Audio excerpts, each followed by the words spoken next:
Hey guys, तो आज के हमारा वो नेपाली स्टाइले चिकेन मोमो। তো চলো দেরি না করে ঝটপট রেসিপিটা শেয়ার করা যাক তোমাদের সঙ্গে।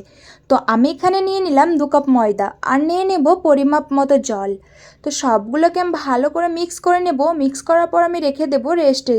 তো তারপর আমি এদিকে বানিয়ে নেব মোমোর চাটনিটা। তো চাটনি বানানোর জন্য আমি নিয়ে নিয়েছি 2টো টমেটো, শুকনো লঙ্কা আর 2টো রসুন। আগে থেকে আমি সিদ্ধ করে রেখে দিয়েছিলাম। তো তারপর একটু লবণ দিয়ে মিক্সিতে ভালোভাবে গ্রাইন্ড করে নেব। তো গ্রাইন্ড করার পর রেডি হয়ে গেল আমার চাটনিটা। তারপর আমি বানাবো মোমোর মশলাটা। তো তারপর মশলার জন্য আমি নিয়ে নিয়েছি পেঁয়াজ কুচি, কাঁচা লঙ্কা কুচি, পেঁয়াজের পাতা কুচি, সয়াবিনের পেস্ট আর দিয়ে দেবো চিকেনের পেস্ট আর দিয়ে দেবো লবণ একটু। তো সবগুলোকে আমি মাখিয়ে নেব।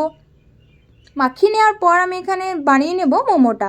তো মোমো বানানোর জন্য আমি দেখিয়েছি একটা তোমাদেরকে মোমো। তো তোমরা চাইলে যে কোনো শেপ দিতে পারো। তো আমি এখানে লম্বা কিছু শেপ দিয়েছি, কিছু গোলও দিয়েছি, তোমাদের ইচ্ছা তোমরা যে কোনো শেপ দিতে পারো।